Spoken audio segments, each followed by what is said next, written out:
Hello my friends, welcome to my corner. I'm about to show you something beautiful. Are you ready? Look at this. Narrativa reunida by Felisberto Hernández. If you have read Felisberto Hernández, how can I put it? You are my friend, but you are also much more than that. You're almost like a spiritual brother or a spiritual sister. He is so underrated, and one of the reasons why I'm here today is to kind of add my 2 cents to the conversation and to try to do something about that. Felisberto Hernández, okay? We're talking about Uruguayan literature.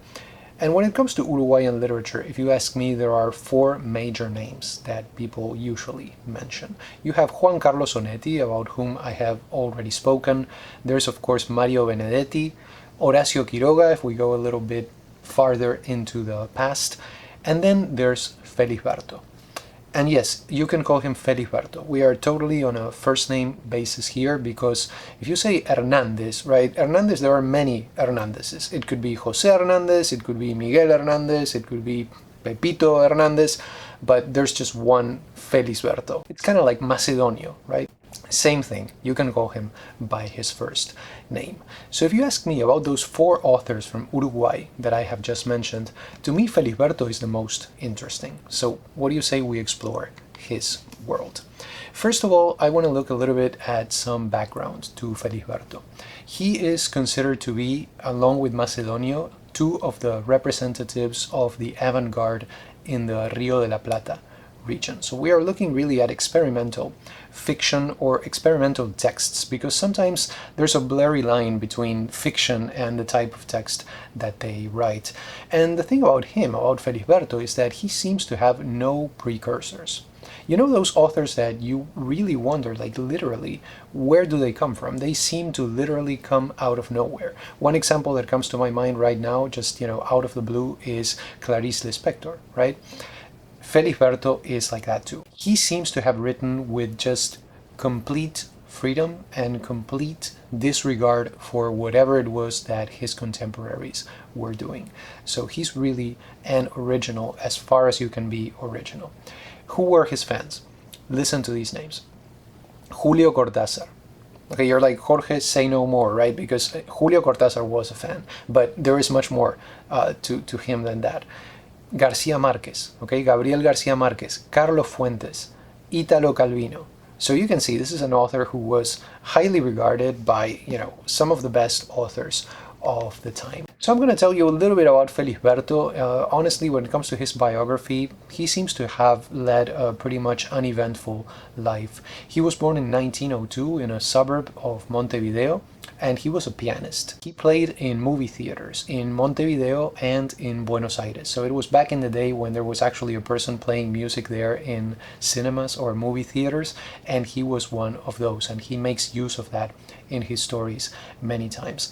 So later on he began to publish and he was successful, so the government decided to send him to Europe.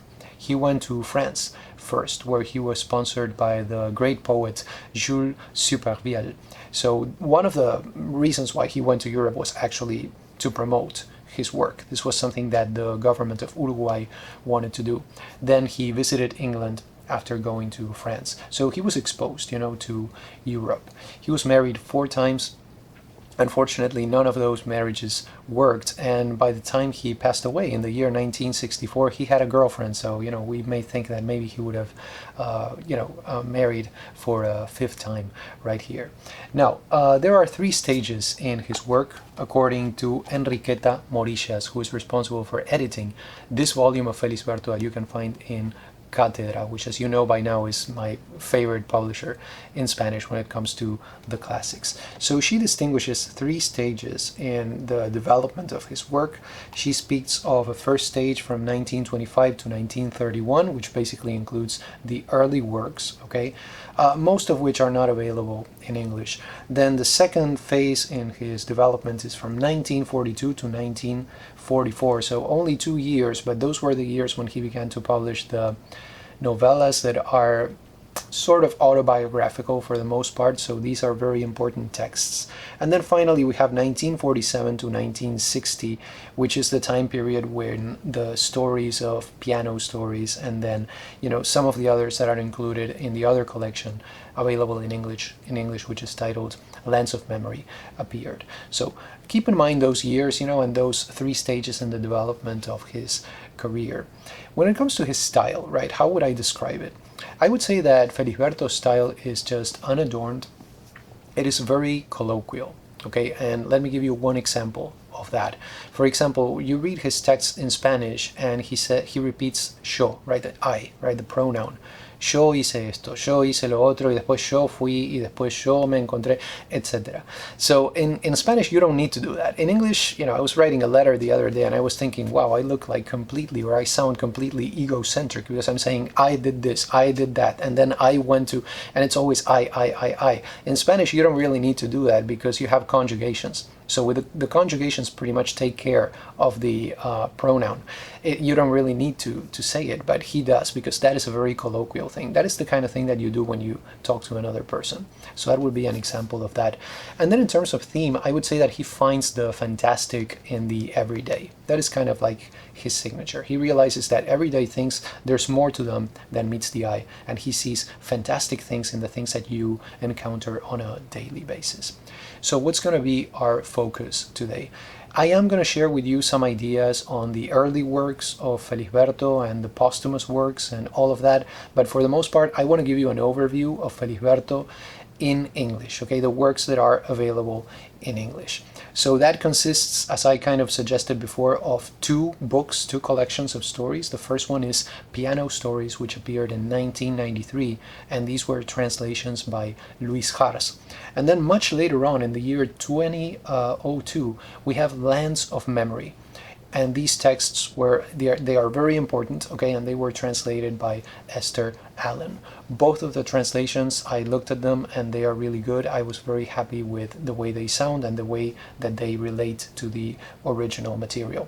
So that's basically what we're going to be looking at. So let's take a look at these books. First we have Piano Stories, okay, and that is roughly the equivalent to this collection that I showed you before that is titled Nadie encendía las lámparas, so no one lit the lamps.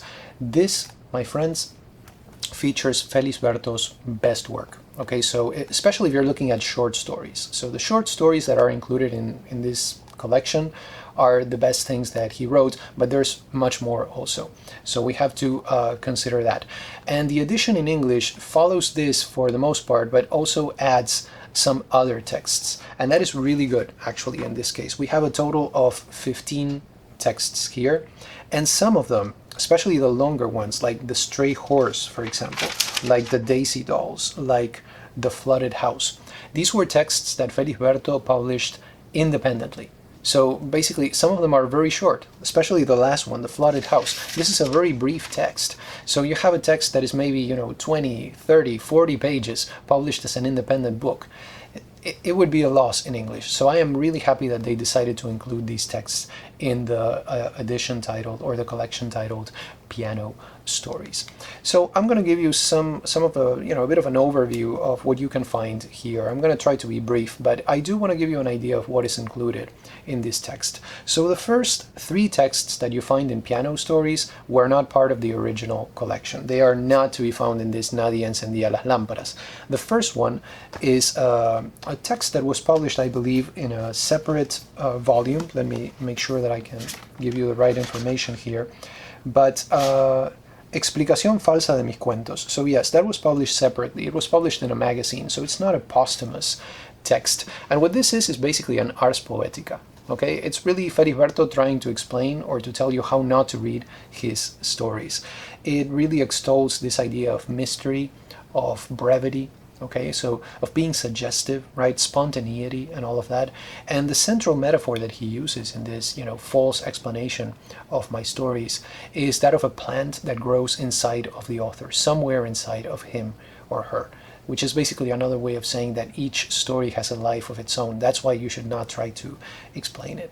After that comes Just Before Falling Asleep, which is actually a posthumous fragment. So you do get a lot of the posthumous stories or the stories published in magazines and some of the early ones. It's not that you're missing all of them. And it's basically a memory of the narrator's family gathered around the table. There's an element of voyeurism that kind of makes it odd, but that is pretty much what it is all about. And the third text, which this is another one, once again, that is not included in the original Spanish version, The Stray Horse, that is one of Felisberto's richest texts. Okay, so there's a lot going on here. And this one is very similar to a text that came later on titled Around the Time of Clemente Colling, because it is also about a pianist. Both of these texts are memoirs, novellas, that revolve around the figure of a pianist. In this case, we have Selina, with whom the narrator was really fascinated when he was a kid. And look at how it begins. This is the first image that we see. We have the narrator caressing the marble figure of a woman. And that is kind of what gets us started in this story about this pianist that he knew as a kid. It is a story split in two, very interestingly. In the second part, the narrator begins to speak of a socio who helped him to write the story. So you could say maybe that this is a kind of a metafiction, and it's also a doppelganger story, because we don't really know who this socio is. The socio could be maybe a metaphor for memory. It could maybe be his past self. Towards the end, there's a series of metaphors of memory, right? And here's one that I liked, one phrase that he includes here. When we stir the water of remembrance, the images below are distorted. That could be an epigraph to the entire, basically, work of Felisberto Hernandez. So this text, The Stray Horse, I would say, if you want to read a couple of things by Felisberto, make this one of them, because it'll give you a great idea of what he does with the concept of memory, right? And as I said, it's a really rich text. Then we have the first text that is included in the Spanish collection, and my books are falling here, which is No One Had Lit a Lamp. That's the way it is translated into English. And it is about a literary gathering, and it has a nightmarish atmosphere. It's not much of a story, but it is a great introduction to the collection. The Balcony is the next one. This is one of his best short stories. A man hires a pianist to go play at his house for his daughter. And this daughter is just, she doesn't go out. She is just locked up in that house. She likes to write poetry that the narrator does not really like or enjoy at all. And she is obsessed with her balcony. Okay, so The Balcony is really a very good one. It has a leitmotif of silence, so it's very interesting that in a story about music or about a musician, you have this leitmotif of silence. The Usher is the next one. This is a story of voyeurism and masochism. And in this one, a man realizes all of a sudden that he has what he calls luminous eyes. So that allows him to see things in the dark. So he goes to a dark room and he starts identifying things right there through his luminous eyes, just for fun. Now, this one is really weird, and it's not really about what happens. It's about how the characters feel about what they're doing. If you read the story, you're like, they're not doing anything wrong. But they act as if they were involved in some kind of a forbidden ritual, and that is what gives the story a really interesting atmosphere right there. The next one we have is Except Julia, Menos Julia in Spanish. And this is also about a meeting. Okay, you're going to find that many of the stories of Felisberto get started with an unexpected meeting. In this one, for example, a man meets a childhood friend. And this childhood friend tells him, I'm going to show you my illness. That's very interesting, right? So they go to a country house. And in this country house, there's a tunnel. And that's where things really begin to get weird in a Felisberto kind of way. The ending of this one is just something to remember. Okay, so that is another reason why this story is so successful, because of its very powerful ending. The next one is titled The Woman Who Looked Like Me, and it's about a man who was once a horse. Okay, another typical thing that you will find in Felisberto. Sometimes it's very interesting, but this idea that this man was a horse before, and it's totally acceptable. In other places in Felisberto, you will find that things become personified, like things take on souls while people become less and less human. So this is another to look out for. My first concert we have then, it's really about a mood, okay, about anxiety, about inadequacy. So this is, kind of a light piece. I did not enjoy this one as much. It's just, the title makes it self-explanatory, My First Concert. So, it's a story to read, but not to take too seriously. The Dark Dining Room. This one is one of my favorites. Okay, this one is about also a pianist who goes to somebody's house, in this case the house of an aristocratic and decadent lady who wants somebody to play music in her house twice a week. And then he meets, the maid there, and things get complicated when that happens.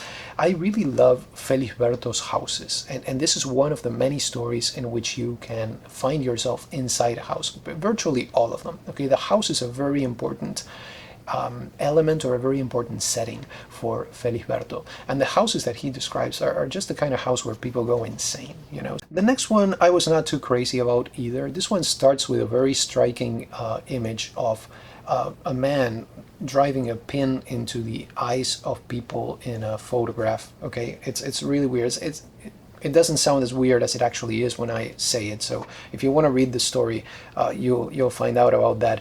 But the Green Heart is basically about a series of memories that are triggered by an object. So I guess you could say in that sense maybe a kind of a Proustian type of memory thing going on here. There's a lot of Proust to Felisberto. Okay, there's a lot of Kafka to him, and there's a lot of Proust also.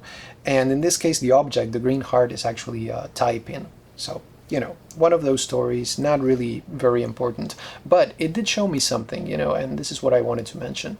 It showed me something about Felisberto's strategy. One thing that he does very often is to begin a short story with an element and to end it with the same element. And that way he gives some kind of closure to it, where there's actually none, because his stories are quite open. After the Green Heart, we have Lovebird Furniture, which is a comment on advertising, but this is a different kind of advertising. This is the kind of advertising that is injected into people, like a vaccine or something. So it's really, really weird. I think this is just Felisberto having fun. It's not a very serious story. It's kind of like a humorous thing, or like a joke. And then this collection, this is the last one you find in Nadie encendía las lámparas, ends with the two stories in which you see Felisberto, the avant-garde writer. So if you're reading these stories and you're like, well, I don't really see how Felisberto is an avant-garde writer, read the two stories. It's metafiction, okay? It's about the process of writing. The process of writing itself is the basis of the story. It is fragmented, it is poetic, it is oniric, so it's really all over the place. And the English edition, so Piano Stories, includes two more stories. One of them is my absolute favorite text by Felisberto, which is The Daisy Dolls. It's about a man who collects dolls and how that affects his marriage. And I'm going to ask you here to look forward to my next video, which is going to appear this week, because it's going to be about the Daisy Dolls. I wanted to take one of Felisberto's texts and explore it in detail, and that's the one that I chose. And after the Daisy Dolls, you have The Flooded House. This one is also really good. It's one of the best texts by Felisberto, and it is a late text that was published separately. In this one, you have a storyteller who spends time with a woman who basically on purpose floods her house. So they go around in a boat, and the reason why the woman hired him is because she wants somebody to listen to her stories. The theme is basically the difficulty of narrating. Okay, so I guess I would say this La Casa Inundada, or The Flooded House, is, among other things, kind of an allegory for the process of writing. So those are the stories that you're going to find in Piano Stories. Now let's move on to the other collection, which is titled Lands of Memory. This one includes less texts. Okay, we are looking at 6 texts only, 2 novellas, and 4 short stories. And this is the book, I would say, for people who read Piano Stories and enjoyed it and they just can't get enough. Okay, that doesn't mean that it is dispensable, or that that it is not good. It is a really, really good text, and I would say just sample Felisberto, read a couple of stories by him, and if you like them, just get these 2 books, okay, Piano Stories and Lands of Memory, because you're not going to be disappointed. They really are a very good combination. We can cross our fingers and hope that someday we will have a complete Felisberto in English. If anybody's hearing who has the power to do that, that would be amazing. But anyway, this one, Lands of Memory, is kind of a mix of things. The other one followed the collection more or less that we have in Spanish. This one includes a little bit of everything because we have an autobiographical novella, Lands of Memory, the one that gives the title to the collection. Another great novella here titled Around the Time of Clemente Calling, which is also a major text by Felisberto. And then from among the short stories, it includes The Crocodile, which is, if you ask me, Felisberto's best story. So let me give you a quick overview of this one. Lands of Memory deals with a train ride. Okay, so the narrator is on a train, and it's a very melancholy journey in which he remembers his childhood and his youth.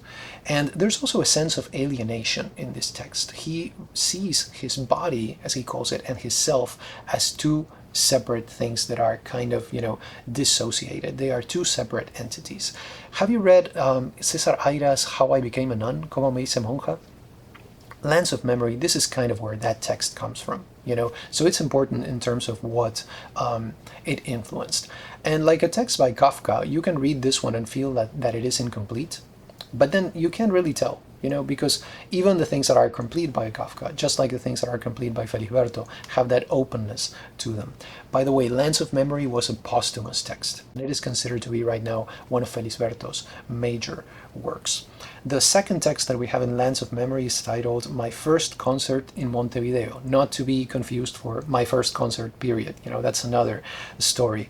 And it also has a very, self-explanatory title. It was also a posthumous text, and this one is about the restoration of honor. I really love the ending with this one. It is grotesque, it is suggestive, it is, just haunting. You just keep thinking about it. Third text, Mistaken Hands. This one is highly experimental. So it's another text in which you can see Felisberto as an avant-garde writer. And basically what we have in this one, Mistaken Hands, is letters to three women who may be the same woman or who may not exist at all. So you know what I mean when I say avant-garde right here. It's that kind of a complication that we have right there. And the tone is one of quiet desperation. So if you're looking for that quiet desperation that sometimes you find in Kafka, it is right here in Mistaken Hands. And then we have The Crocodile. Okay, this is without a doubt one of Felisberto's best short stories and one of the stories that is most often anthologized. I think it's included in a little book in English that gathers this one, The Crocodile by Felisberto, and Dostoevsky's Crocodile or Alligator. I don't remember what kind of animal it was, but those two crocodiles in literature. So you know how Kafka has his hunger artist? Felisberto has his crying artist. Okay, this story is about a pianist who begins to sell ladies' hosiery in order to try to make some extra money. And one day his life changes when he realizes that he has a talent for crying and that may help him to, make more money and to be a more successful seller. There's an initial image here that says that this character is stealing anything with his eyes and taking it to his solitude. That is 100% Felisberto. Okay, that is the kind of description that you find in Felisberto. It's very suggestive, and as I said, it seems to come out of nowhere. It seems to be completely original to him. The New House is the next text that we have, and this one is about the relationship between a pianist and the friend of his that organizes his concerts. And there's a house that this pianist does not like. He just, doesn't feel good about this house because he gets the feeling that the people inside that house are not going to like his music. He eventually gets the chance to go to that house and to actually meet the people there. So that's when the story actually, gets going. And then we have the final text included in this collection, Lands of Memory, which is the one that I mentioned before, Around the Time of Clemente Calling. And as I said, this is also about a pianist, okay? So there's a lot of Proust here because this is about the narrator remembering a person that was very important to him in his youth, and that is a blind pianist, who is basically the focus of this tale right here, of this novella, because this is a longer tale. So Clemente Calling is really a mystery, okay? And what the text does is it does not try to explain the mystery or anything like that. It just, evokes the mystery. It celebrates it. It just tries to, make you think about that mystery without giving you an answer to it or an explanation. Because when you explain the mystery, then the mystery is gone. As, one of Felisberto's narrators finds out in the story La Casa de Irene, which is a story that is not available in English. But when I was reading Clemente Colling, I was reminded of one line from the third volume of Marcel Proust's In Search of Lost Time, which is titled The Guermantes Way. And this is what I was thinking of. I have the quote right here from Proust. The two of us did not see her from the same side of the mystery.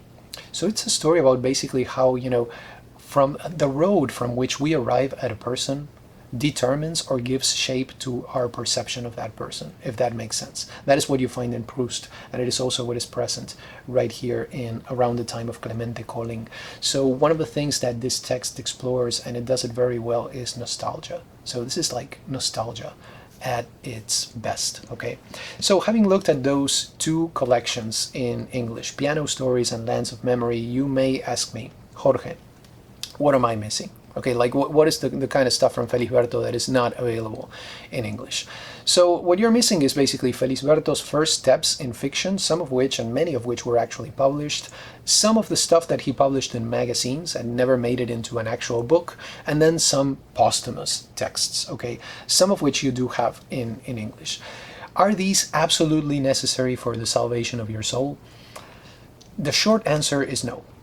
Okay, the long answer, let's go there. Okay, let's go there. What's the long answer right here? So I would say that some of these texts that are not available in English are really good. Some I would call even brilliant, okay? But for the most part, they are kind of exercises of style. There were some books that he published before, the ones that are included in the collections in English. Like, for example, his first book was Fulano de Tal, which is a very short, it's just a story, but apparently it was published independently.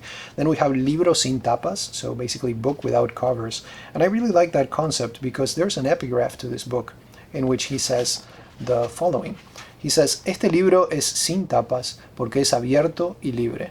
Se puede escribir antes y después de él. So the concept of a book that has no covers, because you can write before it and you can write after it, it's really an open work in which you can participate as a reader. That Libro sin tapas, book without covers, has his first story that I would say is, worthy of note, which is La Casa de Irene, that I mentioned before.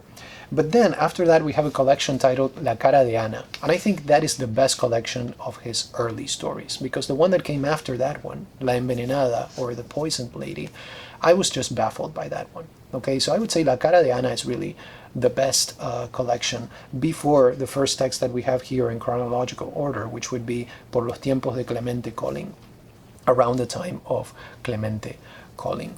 So I would say, those are some of the most important ones. Then from the texts that were published in magazines, you have Mistaken Hands, that's one that is available in English, and The False Explanation of My Stories, or How Not to Explain My Stories. But there are others that are maybe good, but they're not entirely necessary if you cannot, if you do not have access to them because of a language issue.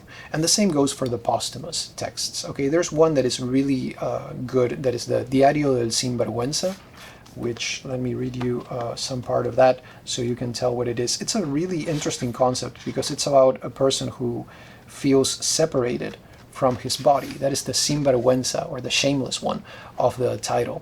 This is how the text begins, with a note from Felisberto. Una noche, el autor de este trabajo descubre que su cuerpo, al cual llama el sinvergüenza, no es de él, que su cabeza, a quien llama ella, lleva además una vida aparte. Casi siempre está llena de pensamientos ajenos y suele entenderse con el sinvergüenza y con cualquiera. Desde entonces, el autor busca su verdadero yo y escribe sus aventuras. Felisberto Hernández. We have the diary of the narrator's body. So basically, I would say that there's much that is worthwhile in the text that you're missing in English. But all in all, I would say just, do not be too sad about this. You have plenty of material from Felisberto in English, and you do have access to the best stories and the best texts that he wrote. So the bottom line here, let's explore this.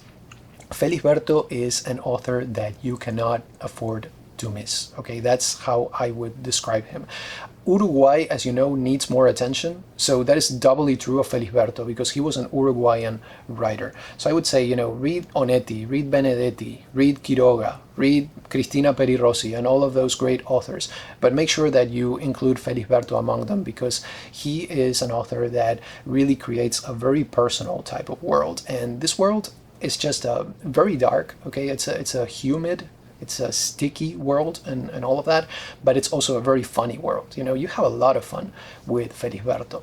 I think Garcia Marquez said that he would not be the writer that he was if he had not read Felisberto as a young man or as a younger man. So you can see, he's like Kafka, he's like Cortázar, not just a good author, but he's just a great muse, right? He's an author that inspires you if you happen to be a writer also. You read his stories, and as Garcia Marquez said, he really changes the way that you look at the process of writing. If you look at his work, it's not really polished, okay? It's not polished like maybe Benedetti is or like maybe Onetti is. And that is one of the reasons why I feel that not many people read him, because of that unpolished quality to his work. But, come on, like Kafka is not polished either, and he's fantastic, and we still read him, So I would say definitely check out the work of Felisberto. So I hope that you will give Felisberto a chance. And before I leave, let me remind you once again, I have a video coming up on the Daisy Dolls if you want to hear specifically about one of Felisberto's texts, which I think is his best, So that is coming up this week. Do you have any questions, comments, recommendations, recipes? You know that I'm always listening. Just let me know and I'll do my best to answer. Thank you so much for stopping by and have a wonderful day.